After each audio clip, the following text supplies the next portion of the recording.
deeper and deeper.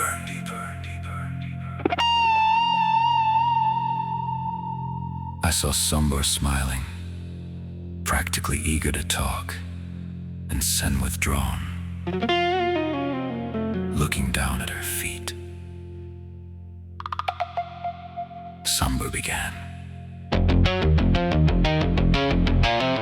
People on the surface know nothing about us.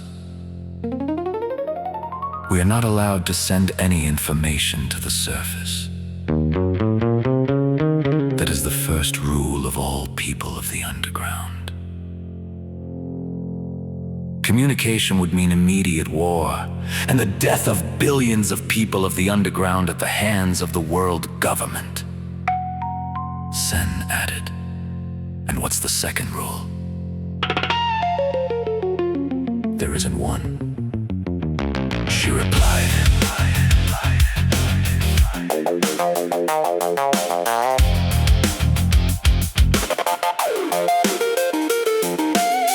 We descended a spiral staircase. The walls grew farther apart, and between the flights stood a massive cone covered in images flowing into one another. At first, there was a man in white opening a door. Who is that? "The father of the nations of the underground," Somber answered with pride. "He saved us from the vengeance of the people on the surface." The images grew darker, soldiers emerging from underground. War, lava pouring into vast chambers, hunger. I had to look away. What happened to you after that? Only those who found the open halls survived. You didn't build them. The first open halls were already here, Somber said, along with technology that stabilizes pressure and temperature. Were those halls empty? Almost completely, Sen added. Another image appeared, a man standing in a gate similar to the one I had passed through. Who is that? The last traveler from the surface, Somber continued. When did he arrive? In the year 1253, that is 1875 years ago, Sen answered immediately. "By the basilisk's fire!" I shouted! Somber and Sen looked at me with alarm. I saw my mother's face, my friend, my girl, my comrades from the resistance. General Arno reaching out his hand. The echo faded. I understood. There was no way back.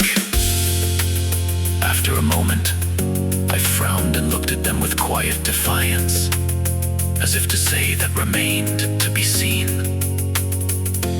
"Why were you chosen to come here?" Sen asked, ignoring my emotions. "Did you bring anything with you?" Before I could gather my thoughts, the stairs ended. Massive doors began to open. 3 horizontal jaws, 3 vertical ones, and one shaped like a star. What I saw next made my pupils widen. I froze. It was an entirely new world. The hall was so vast that from high above the buildings you could see the horizon and the slight curvature of the ground. I saw beautiful white structures, lakes, strange vehicles moving on wheels and on legs, and aircraft I had never seen before. Everything pulsed with life, illuminated by thousands of resin-colored points of light. Closer, I saw glowing trees, enormous sculptures, and colorful reliefs carved into the walls.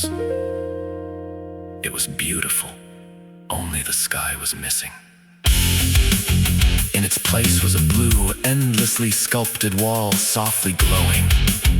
"So this is the Duchy of Kraśniew?" I asked. "This is one of its halls," Sen replied. "Some Somber began. We're going straight to the prince. A new arrival is a major event for the entire underground. He'll want to know how you learned about us and what your purpose is.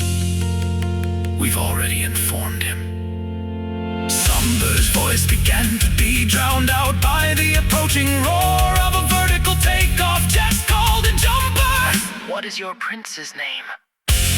His Royal Highness! At that moment, the noise of the craft swallowed the rest of Somber's words.